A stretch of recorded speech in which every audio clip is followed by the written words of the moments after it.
thank you, Dean Shorts, and thank you to all those who nominated me, those who voted for me, for giving me homework on my graduation day. No, really, thank you for giving me the opportunity and having faith, having faith in me to present this speech.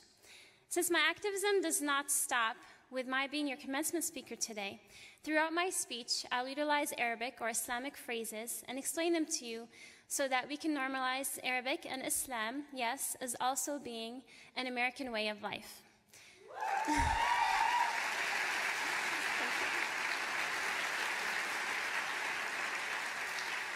So I'd like to start out with the Muslim greeting of peace be upon you all, or Assalamu alaikum wa rahmatullahi wa barakatuh.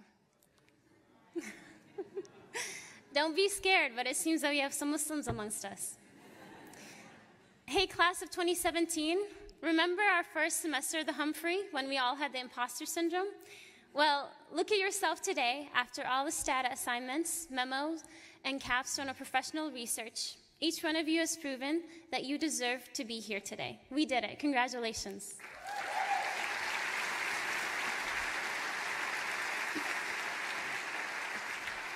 I'm responsible for sharing with you some great pieces of wisdom and inspiring you to go out knowing that you will be underpaid and underappreciated to make this world a better place for everyone.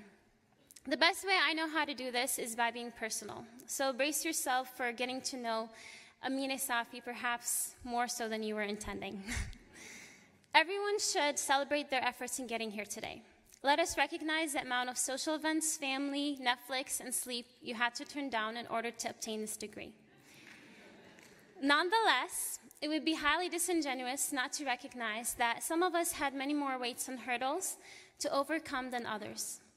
I don't know what it's like to be a black man or an undocumented immigrant, but I do know what it was like for me, a Syrian Muslim American woman, to get a master's in public policy at the Humphrey. In my very first week, I was asked by a well-intentioned colleague if I was given this Clinton scholarship because I'm Syrian, denying me the ability to offer anything more than my ethnicity. Take the imposter syndrome and multiply it by 10, and that is how I was feeling.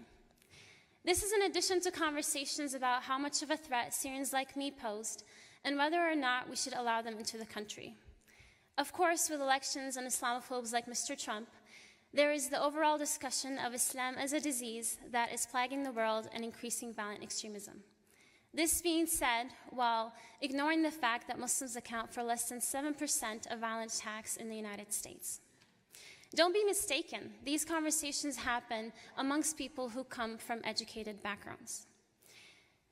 Even with all of this going on, to the disdain of some, I built and I thrived. People of color who are constantly dehumanized, belittled, and marginalized thrive. Native Americans whose land we're all standing on hold firmly to their culture and send women like Peggy Flanagan to the Minnesota House of Representatives and immigrant black women like Ilhan Omar.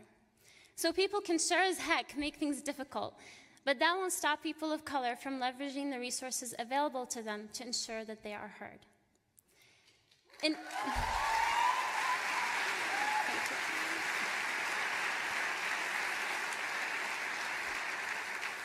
In order to carry forth the great privilege and responsibility of having obtained exceptional education, we must always exercise three things: authenticity, allyship, and yes, the often ingrained term of the Humphrey, networking. According to Merriam-Webster's dictionary, authenticity means to be true to one's own personality, spirit, or character, sincere and authentic without pretensions, conforming to or based on fact, and last, it means something that conforms to an original so as to reproduce essential features. As policy graduates, this means that when you go out there and work with different communities, even if you have preconceived notions about them, you keep those in the reservoir of your mind and let them tell their own story.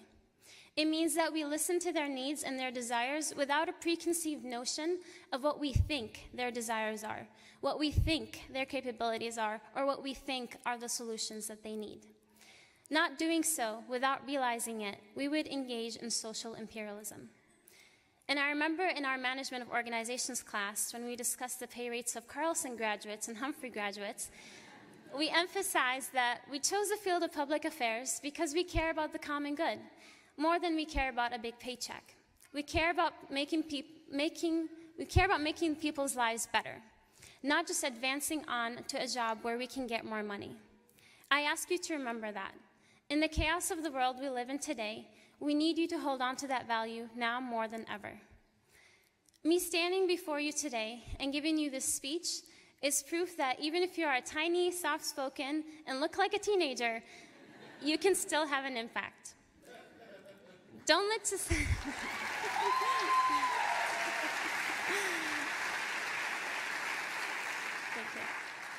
Don't let society's perception of you shape how you act. As bombarding as it may be, don't internalize their stereotypes and negativity. I say this especially to people of color, women, and women of color. You can't miss the fact that I'm a conservative Muslim woman. The stereotypes you have probably heard about people who look like me are that I'm oppressed, my religion is dangerous, and that I hate the West. Judging by the fact that I got enough people to vote for me to speak before you today, hopefully lets you know that I did not wait to be given permission to talk, nor has my religion prevented me from succeeding in any way.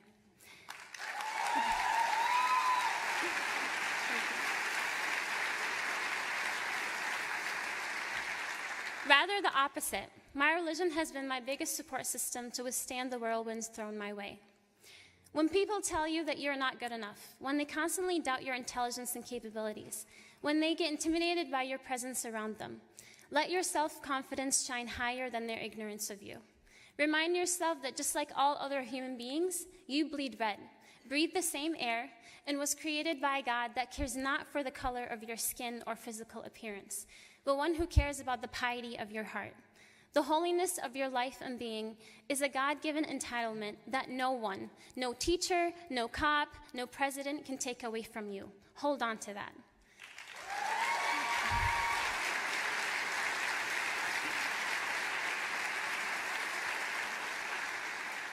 Now, I want everyone to listen, but especially my white colleagues and friends in the audience.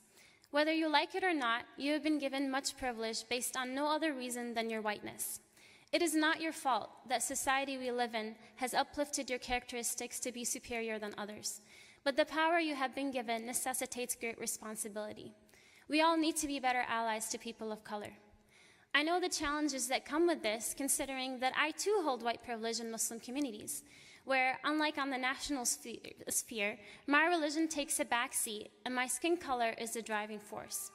Without a Muslim even knowing me, the fact that I'm Arab and can speak Arabic socially places me on a higher pedestal than other Muslims. I'm thought of as having a greater understanding of Islam, and therefore more practicing, without there being an actual test of my understanding and implementation of the principles. I work with my Muslim friends of color to learn from them how I can use my advantage to uplift them. So yes, I sometimes know what it's like to have privilege. I also know what it's like to be treated like a dangerous disease. The supposed Syrian Muslim who believes in violence and the destruction of the West and all things not Muslim. Having had the ability to be in these two spheres, allow me to tell you how to be an ally. Not someone who wants to be the good white person, but an authentic ally that empowers the people of color around them. The first step to doing this is to listen without assuming you have all the answers. This is the opposite of the savior complex. If there is a conversation that concerns people of color, give them the microphone.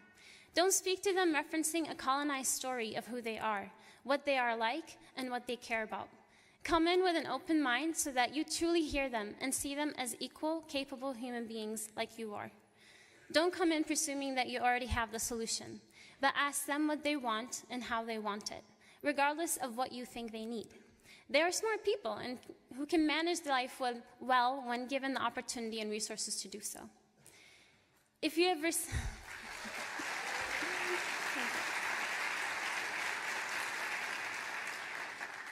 received an email from me, I hope you took the time to read the quote after my signature. It is one of the verses in the Quran that I use to guide my life that I hope you will find inspiration from. I will first read it in Arabic to familiarize everyone with the language and hopefully reduce the number of 911 calls that happen, then offer an English translation. أعوذ بالله من الشيطان الرجيم بسم الله الرحمن الرحيم يا أيها الذين آمنوا كونوا قوامين بالقسط شهداء لله ولو على أنفسكم أو الوالدين أو الوالدين والأقربين إن يكن غنيا أو فقيرا فالله أولى بهما فلا تتبعوا الهوى أن تعدلوا وإن تلووا أو تعرضوا فإن الله كان بما تعملون خبيرا. O you who believe, stand out firmly for justice as witnesses to Allah, even as against yourselves or your parents or your kin, and whether it be against rich or poor. For Allah can best protect both. Follow not the lusts of your breasts or your hearts, lest you swerve. And if you distort justice or decline to do justice, verily Allah is well acquainted with all that you do. I call upon all of us to reflect as this verse does, to speak the truth even if it makes you the culprit. We all have heard about the bystander effect, where none of us do something because we think someone else will. This past election was a result of some of our fellow Americans not believing in the power of a woman or that their vote will make a difference, that someone else will go out there and put in the work to make sure the right candidate makes it into the White House. As policy graduates, I don't think we have that luxury. The Humphrey has taught us to do better and be better than to minimize the impact each one of us is capable of having. Be an ally. Speak up. When you see someone saying or acting in a way that dehumanizes or disrespects someone else, remember that you went to a school called the Humphrey, an institution named after a man that said, "Today we know that the World War II began not in 1939 or 1941, but in the 1920s and 1930s, when those who should have known better persuaded themselves that they were not their brother's keeper." I hope you all voted for me to...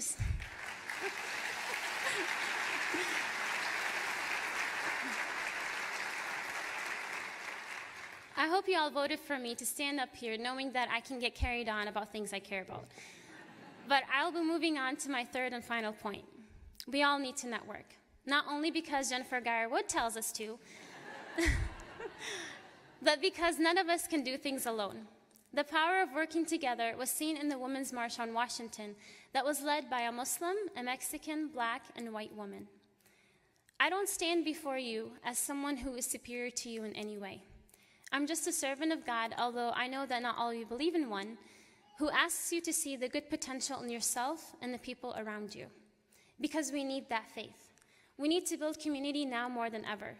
I will tell you that I know many Syrians who have lost everything, and the number one thing that they seek is a sense of belonging and community. They have lived through bombs, no food, and the unimaginable. What they need most is that human connection, and I think we all need that. But we must do this without greed. We must not put our rights before others. We must not think of our life as more valuable than the life of a Syrian, Palestinian, Mexican, or Black. Imagine what would have happened if Jews were supported from day one under Hitler, and the US didn't sit and wonder if stopping that lunatic was worth it. See, when we for a moment think that we deserve to live more than someone else, we have immediately lost the battle for humanity. Because humanity requires that you focus on your interconnectedness before you focus on your differences. It requires that you think of someone else's pain as your very own and take on the risk of helping like you would if your own life was on the line. That is the humanity we need to reach for true peace to come about. You cannot be a true ally or build a strong community if you place your comfort above someone else. Because guess what? There will be times when you benefit from the status quo and you will question whether you want things to change. In conclusion, I would like to remind you of the words of Dr. King and Hubert Humphrey. King said, "Injustice anywhere is a threat to justice everywhere. We are caught in an inescapable network of mutuality, tied in a single garment of destiny. Whatever affects one directly affects all indirectly."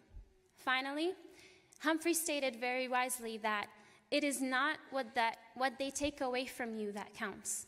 It's what you do with what you have left. Thank you, everyone, for granting me the honor to speak before you today and lending me an attentive ear. Thank you.